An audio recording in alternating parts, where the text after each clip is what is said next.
네, 월스트리트 모닝 브리핑 함께하고 있습니다. 이어서 글로벌 인터뷰 오늘 신영증권 김효진 박사와 함께하겠습니다. 박사님 어서 오세요. 네, 안녕하세요. 신영증권 김효진입니다. 자, 오늘 이제 정말 중요한 날 바로 직전에 우리 박사님을 모셨습니다.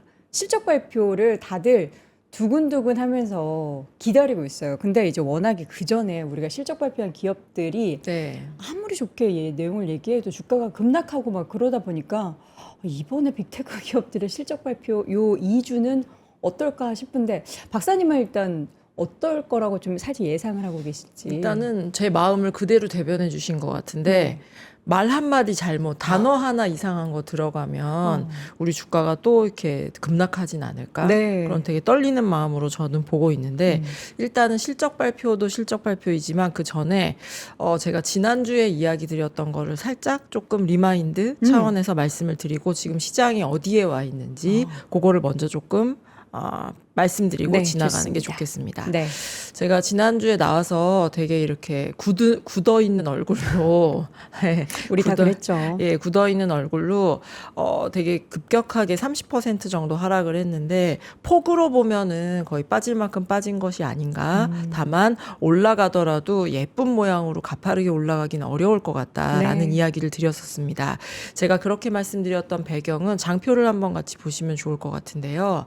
시장이 30% 이상 급락하는 그런 경우들은 범주를 굳이 나눠보자라고 한다면 경기 침체가 뒤에 오더라도 경제가 안 좋거나 그리고 한국만의 이슈가 아니고 글로벌, 한국은 괜찮았는데 뭐 미국이 되었건 저 멀리 유럽이 되었건 뭐 신흥시장이 되었건 글로벌 시장 증시를 깨트릴 만한 그런 사건이 있거나 아니면 그 나라 자체에 문제가 있거나 뭐 외환 위기라든지 전쟁이라든지 뭐 신용 버블이 붕괴된다라든지 이러한 급의 사건이 있어야 30% 이상 하락할 것이다. 그런 경우가 30% 이상 하락하는 경우인데 제가 지난주에 뭐 경제 데이터도 보여드리고 여러 가지를 보여드렸지만 그렇게 뚜렷한 징후는 보이지 않는다. 그리고 또 얄밉게도 글로벌 증시는 사실 그렇게 변동이 크지 않잖아요. 맞아요. 그런데 한국 시장만 이렇게 변동이 크기 때문에 저도 굉장히 어리둥절한 상황이다라는 이야기를 좀 드렸었던 네네. 것 같습니다.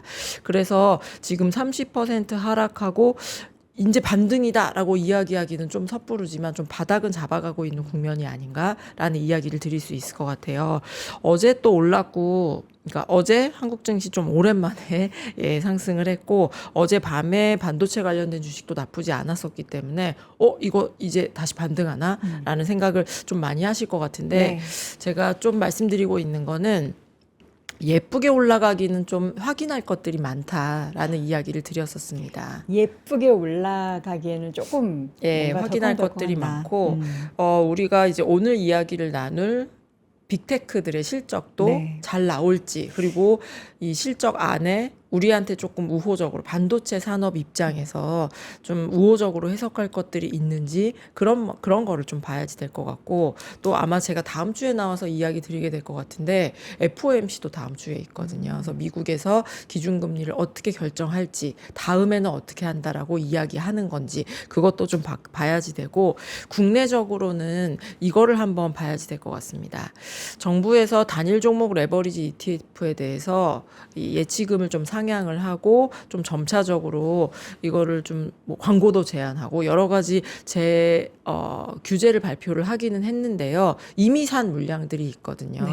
그래서 이런 것들을 한번 같이 보시면 좋을 것 같아요. 어느 지수대에서 많이 샀는가. 보시면은 7,600에서 7,800에도 한 2.5조 원 정도 순매수가 있고요. 네. 8,200에서 8,400에 제일 많아요. 4.5조 원. 예, 정도 순매수가 있고 8,400에서 600에도 거의 뭐 3조 원 가까이 있습니다. 이게 그 지수대별 순매수이기 때문에 그 뒤에 뭐 물타기나 불타기를 하신 분들 같은 경우에는 요 기준이 아마 달라지셨을 거예요.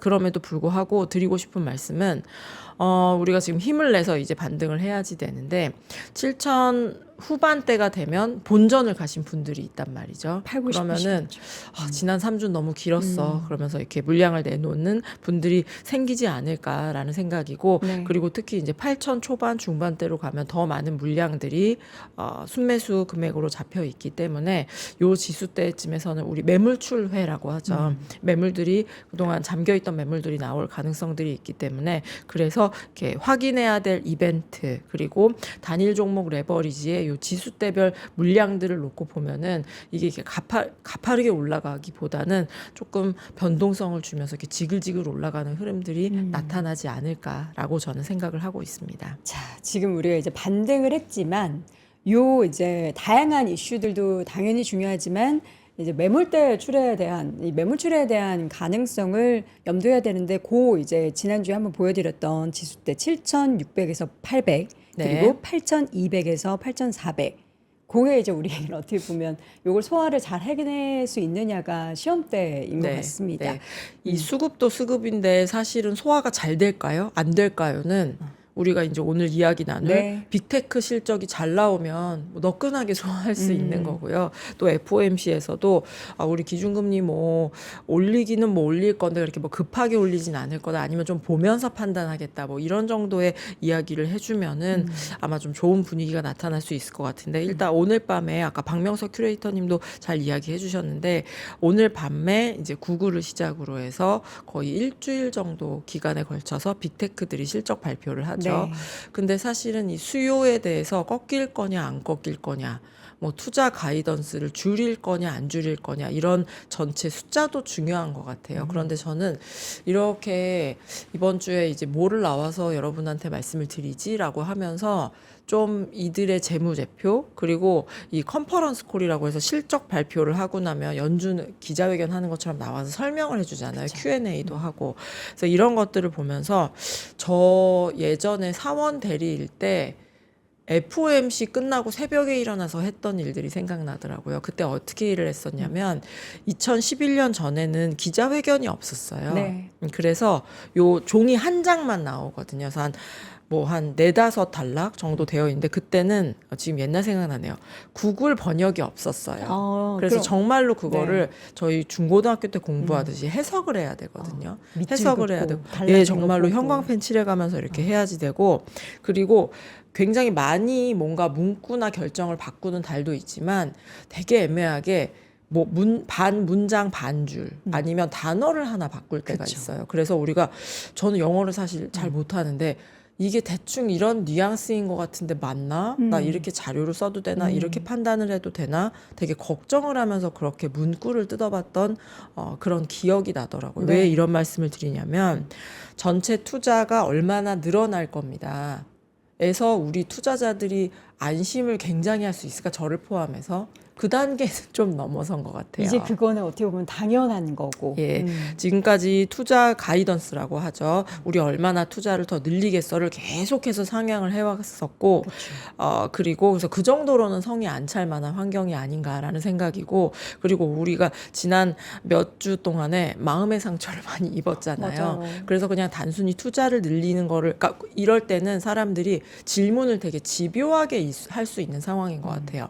투자 뭐 잘한다는 건 알겠고, 그럼 뭐 투자 안 한다고 해서 우리 주가가 빠졌어? 그건 아니잖아. 네. 그러면 당장 우리 반도체로 꽂힐 수 있는 부분의 투자는 어디까지 발라서 볼 수 있어? 그리고 지난번에는 이런 식으로 얘기하던데 이번에 더 세게 이야기한 거야? 하던 대로 얘기한 거야? 아니면은 금액은 좀 늘어난 것 같아도 오히려 발을 뺀 거야? 아우 막 생각만 해도 볼 게 너무 많은데 제가 예전에 연준의 그 통화정책 결정문을 그 형광펜 칠해서 이 단어가 이렇게 바뀌고 이 단어가 이렇게 바뀌었다라고 봤던 것처럼 그렇게 잘근잘근 씹어서 이번에 빅테크 실적도 봐야 되는 상황이 왔습니다. 성명문의 문구 하나 보듯이 우리는 이제 앞으로 빅테크 기업들의 실적 발표 뭐 데이터 하나 이렇게 보는 게 아니라 전체 내용에서 뭐가 바뀌었는지 진짜 예. 꼼꼼하게 보고 마치 그 우리 생선가시 발라내듯이 어, 중간에 예. 우리 입에 딱 들어가는 가시 네네네네.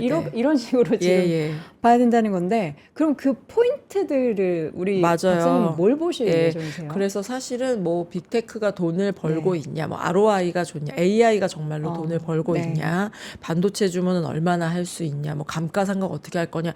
제가 보다 보니까 이게 한두 끝도 없더라고요. 근데 그 중에서 제가 볼 때, 이 단어는 우리가 아무래도 계속 보겠어. 나도 이 단어 되게 생경한데 이 단어 뜻 한 번은 좀 가서 말씀드려야 되겠어 라는 것들이 눈에 들어오더라고요. 네. 그거를 위주로 한번 쭉 설명을 드려보도록 하겠습니다. 네. 장표부터 같이 보시면 될 것 같은데 일단 기분 좋은 차트부터 하나 그래도 먼저 어려운 거 보기 네. 전에 들어갈까요? 일단 지난번 1분기까지 발표한 실적 발표에서 말한 거를 보면은 우리 수주잔고라고 하기도 하고 계약잔고라고 하기도 하고 백로그라고 하기도 하고 RPO라고 하기도 하는데 이 계약잔고라고 한다면 이미 받아놓은 주문을 이야기하잖아요. 이미 받아놓은 주문은 연간 투자 올해 이 빅테크 4사가 한 7천억 달러 정도 한국 돈으로 하면은 이게 1조 달러가 1조 원이 넘네요. 그래서 1000조 원이죠. 예, 1000조 원이 넘네요. 그래서 이 연간 투자액의 한 2.5배에 달하는 계약 잔고를 이미 받아놓고 있어요. 네. 그래서 우리가 이제 엊그제부터 빅테크, 그러니까 반도체죠. 주가가 미국에서 한국뿐만이 아니라 미국에서도 이 정도면 너무 많이 빠진 거 아니야? 과매도인 것 같아라는 의견들이 나오고 있는데 그 의견의 배경에는 아니 저렇게 많이 계약을 잡아놨는데 뭐 메모리 가격 올라서 부담스러운 건 알지만 그렇게 당장 투자를 줄일까? 라는 판단들이 아마 근거에 깔려 있을 겁니다. 그리고 이제 마이크로소프트나 알파벳, 아마존 같은 경우에는 클라우드 사업을 하잖아요. 근데 클라우드 매출에 2년에서 한 6년 정도는 이미 계약이 되어 있는 상황이에요.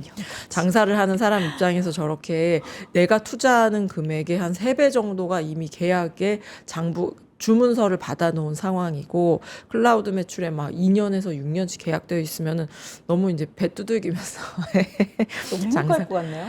예, 장사할 수 있을 것 네. 같은데 예, 지금 미국의 빅테크는 그런 상황입니다. 예.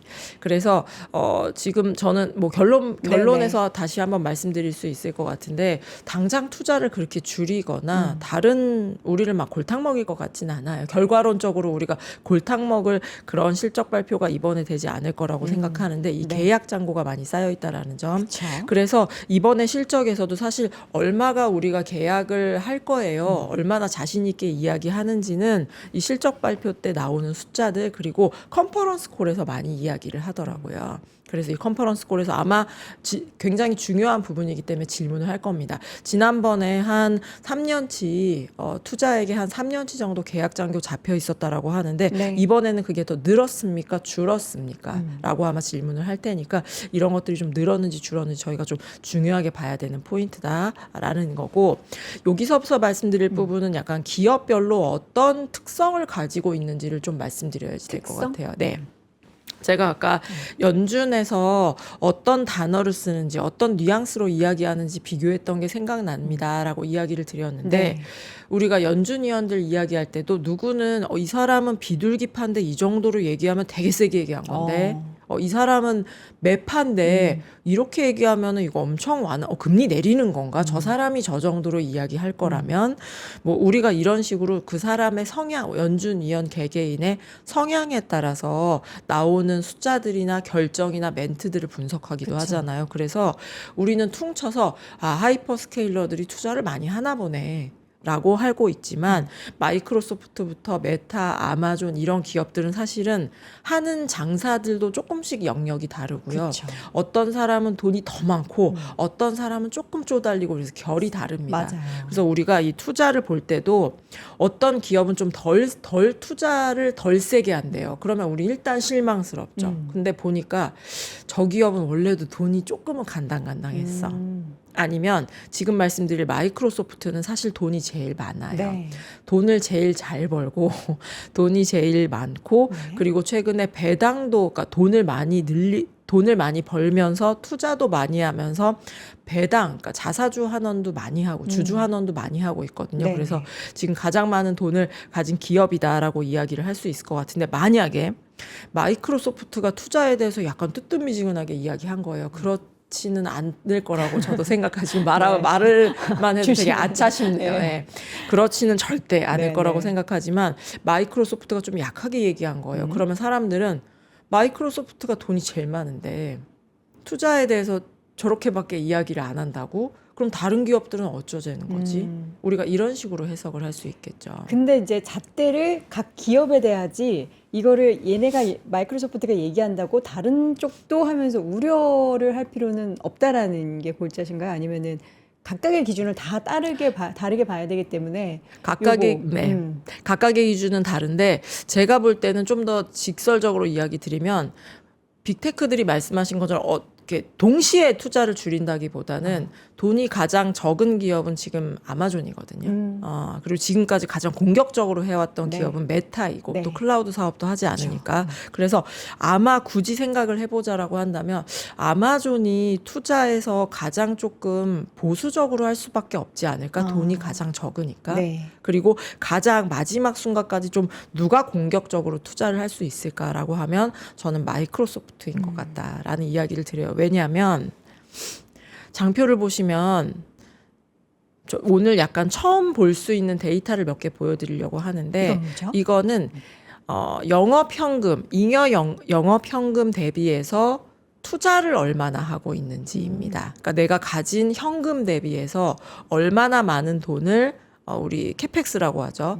설비 투자를 하는지를 나타내는 거고 이 숫자가 높으면 가진 돈 대비 투자를 많이 하는 거고요. 이 숫자가 낮으면 투자도 하는데 돈이 많네 라고 하는 걸 뜻합니다. 마이크로소프트가 이 숫자가 가장 낮아요. 그러니까 투자도 가장 많이 하지만 돈이 가장 많기 때문에 여력이랄까요? 비율이 지금 57%로 네. 가장 낮은 거지 투자는 계속 많이 하고 있다. 예, 투자는 많이 하고 있지만 돈이 많기 때문에 네. 이 비율이 낮다. 그래서 마이크로소프트가 이번에도 역시 조금 투자를 그래도 늘릴 수 있지 않을까. 왜냐하면 가진 돈 대비해서도 투자를 더 적게 하고 있기 때문에 그래서 이런 부분을 좀 포인트로 보셔야지 될 것 같고 네. 마이크로소프트가 거듭 말씀드리지만 가장 좀 여력이 있는 회사이기 때문에 우리가 조금 투자에 대해서는 그나마 긍정적인 얘기를 할 수 있지 않을까라는 짐작을 할 수 있고 그리고 제가 오늘 시간도 그렇고 저의 역량상 아주 디테일한 부분은 이야기 못 드릴 것 같은데 가장 많은 숫자를 얘기해요. 그러니까 우리 오픈 AI의 비중은 마이크로소프트는 오픈 AI하고 거래를 많이 네. 하니까요. 오픈 AI하고는 거래가 이만큼이고 수주 잔고는 얼만큼이고 우리 반도체 때문에 늘어난 설비 투자만큼은 이만큼이고 나머지 요만큼 우리가 찐으로 투자를 늘리는 거 이런 식으로 가장 친절하게 이야기를 해줍니다. 그래서 요 마이크로소프트의 누구의 실적 발표가 가장 중요합니까? 제가 네 개를 다 볼 수는 없고 하나만 보자라고 한다면 하나를 누가 좀 잘근잘근 씹어서 봐야 될 기업은 누구입니까? 라고 물어보신다면 저는 마이크로소프트다. 라고 이야기를 드릴 수 있을 사실 것 같습니다. 마이크로소프트가 최근에 주가가 제일 더딘 흐름이 나타나기도 하는데 최근에 또 월가에서는 마이크로소프트를 이제 좀 관심 있게 봐야 되는 시점이다. 뭔가 움직임이 그래도 좀 나오고 있다라는 얘기들이 있었거든요. 이번에 그 마이크로소프트에게 다음 주입니다, 여러분. 네. 기대를 좀 한번 걸어보도록 하겠고요. 네, 그래서 돈이 많다 그리고 네. 되게 친절하다 자세하게 어. 설명을 해준다라는 측면에서 마이크로소프트 실적을 보셔야지 될 것 같다라는 이야기를 드리고 그 다음에 보실 기업은 이제 알파벳인데 사실은 투자 증가율로 따지면 가장 최근에 빠르게 투자를 늘리고 있는 게 알파벳이에요. 요 그림이 어지러운데 가로축이 얼마나 빠르게 투자를 늘리고 있는지 투자 증가율이고요. 진짜 빠르네요. 예, 세로축은 감가상각을 얼마나 빠르게 하고 있는지입니다. 그래서 이 알파벳 구글은 왼쪽 아래에 있잖아요. 네. 왼쪽 아래인데 투자는 되게 빠르게 하고 있고 비용은 가장 적게 털고 감가상각은 좀 적게 하고 있는 기업이다. 그러네요. 라고 봐주시면 좋을 것 같습니다.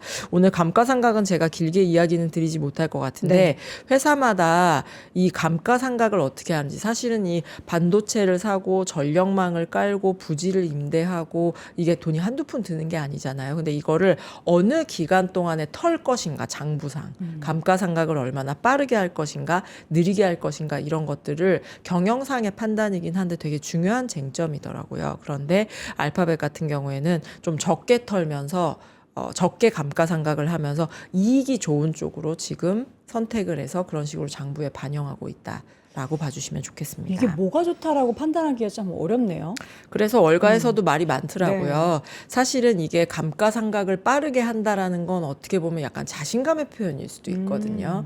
우리 이거 감가상각 사실은 이게 장비가 예를 들어서 이 마우스 10년 쓸 수 있는데 네. 나는 1년 만에 그냥 비용 처리할게. 왜냐면 뭐 마우스 얼마나 한다고 뭐 이제 이런 식으로 네. 볼 수도 있고 근데 이게 마우스가 10년을 쓰는 건데 이게 왜 1년에 털어? 나는 그냥 10년에 나눠서. 할래라고 해서 이거는 이게 룰은 있어요. 뭐 이거를 그렇다고 100년에 할 수 있고 그렇진 않거든요. 감가상각을. 네. 근데 요 기업마다 하고 있는 정책이 다르기 때문에 요런 그런 실적에서도 요런 면들이 반영되고 있다라는 것도 참고적으로 말씀드립니다.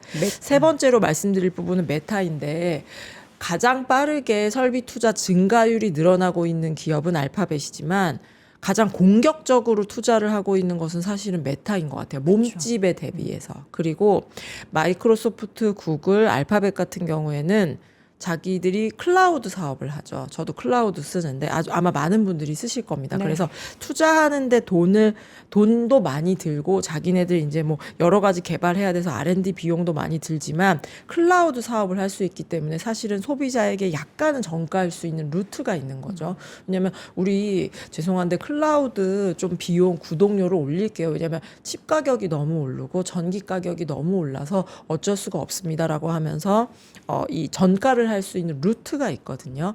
그런데 메타 같은 경우에는 이제 조금 하려고 하지만 자체 클라우드 사업을 하진 않아요. 지금까지 메타가 투자한 돈은 오로지 메타를 위한 것입니다. 네. 근데 그렇게 많은 금액을 투자했다라고 하니 정말로 공격적으로 AI에 투자하고 있는 기업이다라고 보시면 될 것 같고, 보시는 그림은 뭐냐면 기업들의 자본 집약도예요.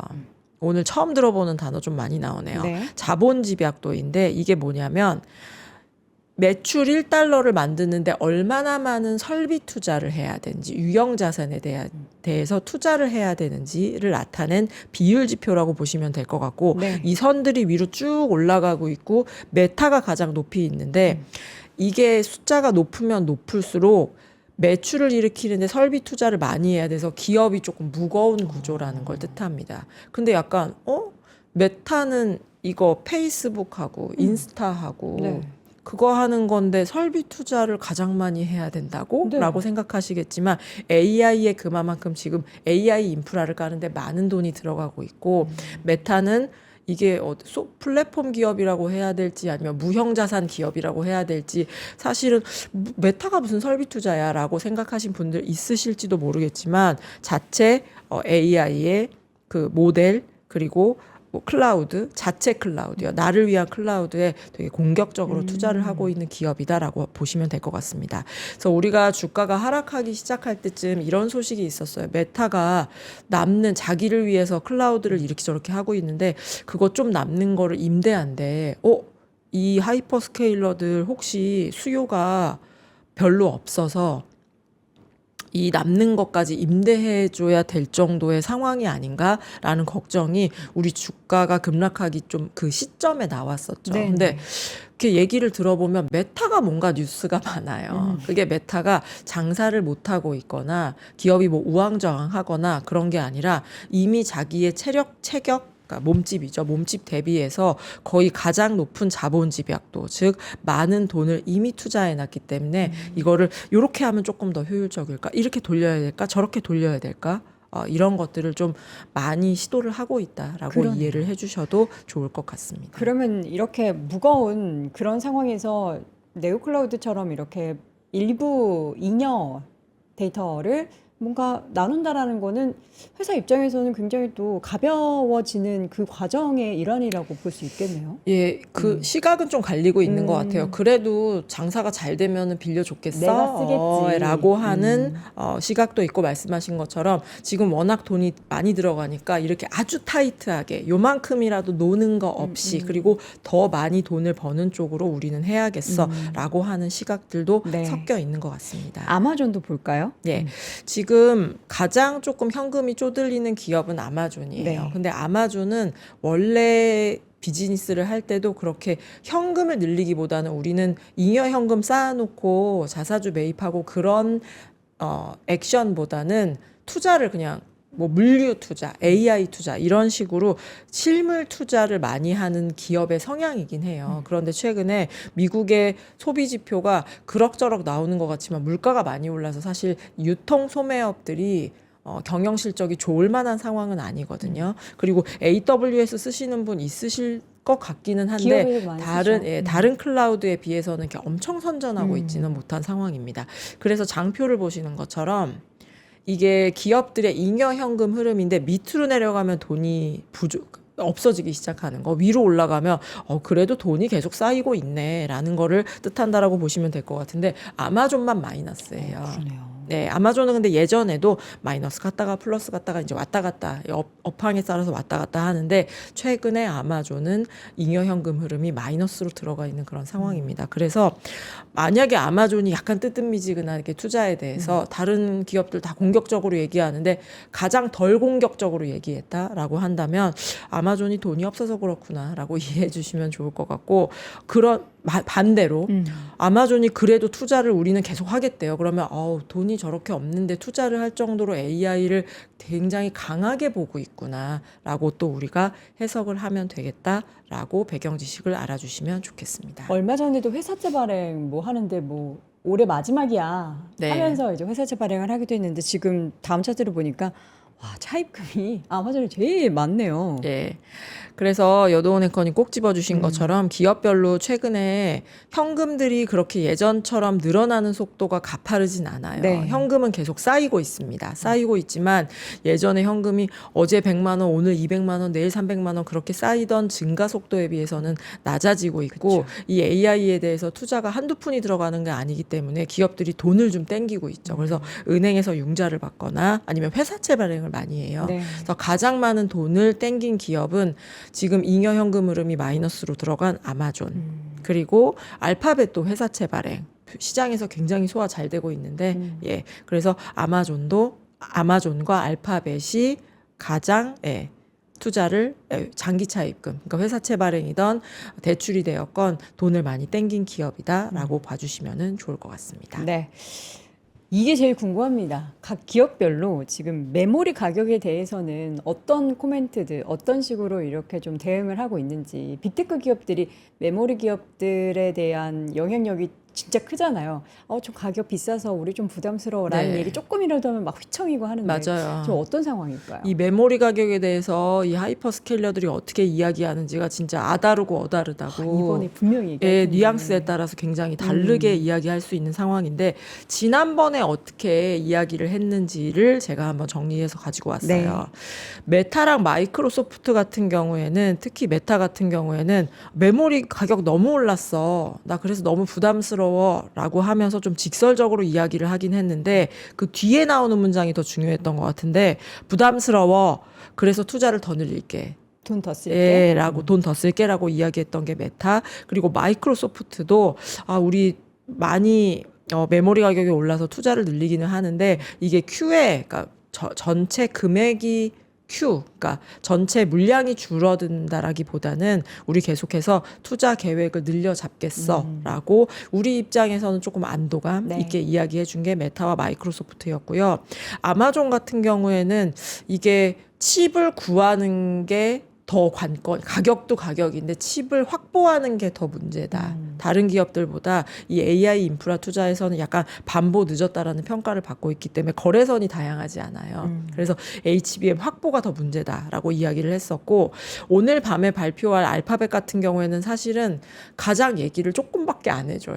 최대한의 정보를 안 예, 주는군요. 그래서 이 Q&A를 통해서 컬러라는 단어를 이야기하더라고요. 컬러? 이렇게 제가 영어를 이렇게 듣다 보니까 컬러라는 단어가 나와요. 그러니까 이렇게 숫자는 잘 들었고 문맥을 좀 이야기해 줄래? 정황을 좀 이야기해 줄래? 그게 너의 칼날을 얘기해 줄래? 이런 식으로 물어보던데 이렇게 피하고 저렇게 피하면서 이 메모리 가격에 대해서는 부담스럽다 아니다. 이것 때문에 투자를 할 거다 안 할 거다를 조금 가장 좀 적게 이야기해 주는 기업입니다. 그래서 오늘 이 알파벳이 이야기를 하는 것도 네. 우리 속 시원하게 뭐 메모리 가격 부담스러운데 뭐 이 정도면 문제 없습니다라고 딱 이렇게 속 시원하게 이야기해 주면 이제 마이크로소프트가 거의 일주일 뒤에 실적 발표를 하거든요. 그때까지 우리도 좀 마음이 편할 것 같은데 그렇다라기보다는 뭐 안 좋은 건 아닌데 뭐 이렇게 굉장히 개운하지도 않고 그런 아마 알파벳의 실적 발표가 되지 않을까라는 생각입니다.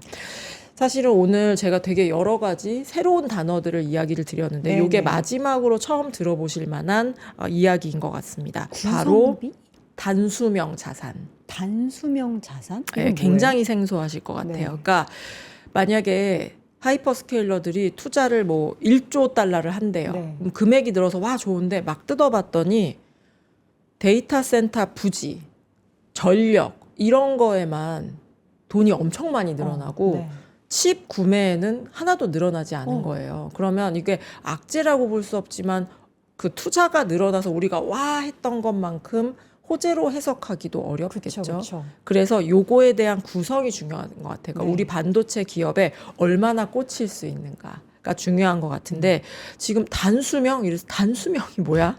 라고 하실 것 같은데 감가상각을 짧은 기간 그러니까 짧게 쓸 수 있는 수명이 짧은 자산을 단수명 자산이라고 합니다. 네. 그래서 대표적으로는 GPU, CPU 이런 것들은 발열이 있고 계속 좋은 제품이 1년, 2년마다 나오기 때문에 바꾸는. 교체를 빠르게 해줘야지 되거든요. 네. 근데 이런 것들이 우리 HBM하고 세트예요. 그래서 전체 투자를 늘리는 것도 중요하지만 지금 전체 마이크로소프트가 가장 정직하게 이 숫자들을 발라서 이야기해 주는데 전체에서 한 3분의 2 정도가 이 단수명 자산이거든요. 네. 근데 전체 투자 금액도 중요하지만 단수명 자산의 비중이 한 3분의 2 정도는 계속 하는지 아니면 오히려 늘어나는지 아니면 줄어들지는 않는지 그런 면까지 우리가 좀 발라서 봐야 되는 시점이다라는 이야기를 드립니다. 지금 상황에서 이제 우리는 이전까지는 큰 숫자만 봤다면 이제는 그 숫자 안에서 네. 말씀해 주셨던 단수명 자산이 얼만큼 장수명 자산도 얼만큼 하면서 좀 더 디테일한 것을 봐야 한다라는 말씀을 반복적으로 해주고 계시고요. 마지막으로 이거 ROI 얘기도 이번에도 분명히 나올 텐데 이것도 한번 짚어볼까요? 네.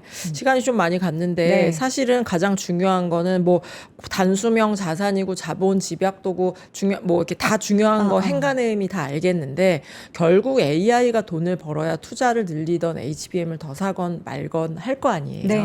그래서 ROI가 좋은지 그러니까 즉 AI가 돈을 벌고 있는지가 가장 중요한 것 같은데 약간 안타깝게도 AI에서 정말로 얼마나 벌고 있는지를 발라서 발표해주는 기업은 없어요. 그래서 우리가 그래서 앞에서 말씀드린 요걸로도 좀 보고 저걸로도 좀 보고 이게 컬러가 어떤 톤인지를 우리가 판단을 해야지 되는 건데 최근에 AI에서 가장 좀 선전하고 있는 기업은 그래도 엔트로픽이 아닌가 싶습니다. 그래서 엔트로픽 기업의 연안산 매출 추이를 보면은 굉장히 빠르게 늘어나고 있더라고요. 그래서 분기 기준으로 해서 100억 달러, 1000억 달러죠. 예. 1000억 달러 거의 그러니까 700억 달러에 해당하는 7월에는 매출을 발생시킨 상황이고요. 올라가는 각도를 보면 정말로 가팔라요. 네. 그래서 분기 기준으로는 처음으로 2분기에 엔트로픽이 흑자를 낼 수도 있다라는 관측이 나오고 있거든요. 그래서 이런 것들은 좀 더 지켜봐야지 되겠지만 AI와 돈을 벌고 있는지는 확실하게 나오진 않을 것 같다. 다만 이 엔트로픽의 최근의 선전 추이를 놓고 보면은 상황이 나쁘지만은 않다라는 이야기를 드립니다. 제가 시간이 사실 지났거든요. 네. 근데 오늘 아침 라이브 죄송해요. 이거 마지막 이 차트 봐야 될 것 같아요. 네네. 이건 봐야죠, 박사님. 그렇죠. 요거로 마지막으로 우리가 정리해 드려야 될 것 같은데. 그래서 제가 짧은 시간 동안 뭐 엄청 많은 이야기를 드렸는데 네. 우리한테 뭐가 좋냐라고 한다라고 하면은 메모리 가격 올랐지만 우리 투자 더 할게. 라는 말을 제가 가장 기다리는 말 그리고 좀 더 디테일하게는 특히 마이크로소프트 이 실적 발표 중에서 우리 투자도 늘리는데 단수명 그러니까 GPU나 CPU 한 3분의 2 정도 투자하고 있었는데 그거 유지할게. 네. 혹은 오히려 더 늘려잡을게. 그러니까 좋은 말. 그리고 이거를 다 감싸는 말은 아마 우리 투자 가이던스 또 상향할게. 이 말이 우리가 가장 듣고 싶은 말이 아닌가 싶습니다. 여러분 마지막 요 장표를 보시면서 우리 하나하나 이게 밑줄 그어가면서 그 밑줄 긋는 역할은 저희가 해드릴 테니까 내일 아침입니다. 구글을 시작으로 일주일 동안의 실적 발표 내용 아마 그렇게 이제 한텀 이렇게 싹 돌고 나면은 다음 주에 김은진 박사님이 오셔서 밑줄 그어봤더니 요렇더라고요 라는 이야기도 아마 해주실 겁니다. 자, 오늘 정말 박사님 이야기 이거 한 1시간 반 정도 이건 뭐예요? 저건 뭐예요? 하면서 다 여쭤보고 싶은데 시간이 네. 너무 제한이 있어서 아쉬웠습니다. 어쨌든 오늘 글로벌 인터뷰 나눠봤고요. 신영증권 김효진 박사와 함께했습니다. 박사님 고맙습니다. 고맙습니다. 자, 오늘도 월스트리트 모닝 브리핑 함께했습니다. 요즘에 여러분 혹시 어떻게 살아낼 것인가 많이 고민하시나요? 제가 독서를 요즘에 하기 시작했어요. 근데 저에게 챌린지를 하나 주려고 합니다. 오, 책 두께 보면은 꽤 두툼하죠. 어떻게 살아야 할 것인가에 대한 고민은 이 정도로 해야 되지 않을까 싶어서 저희가 책 하나 소개해 드릴 텐데요. 전 세계 1100만 부 베스트셀러 좋은 기업을 넘어 위대한 기업으로의 저자 짐 콜린슨의 신간입니다. 어떻게 살아낼 것인가. 이 책은 단순 자기계발서가 아니라요. 34명의 삶, 총 2809년의 생애 데이터를 10년 주기로 이렇게 추적한 인생 재건의 법칙이 담겨 있다라고 합니다. 앞으로 어떻게 살아갈 것인지에 대한 물음표를 지금 갖고 계신 분들에게는 느낌표 같은 그런 책이 될 것 같으니까 관심 있는 분들 확인해 보시면 좋겠습니다. 자, 저는 내일 오전 6시에 구글 실적 들고 돌아오도록 하겠습니다. 여러분 오늘도 고맙습니다.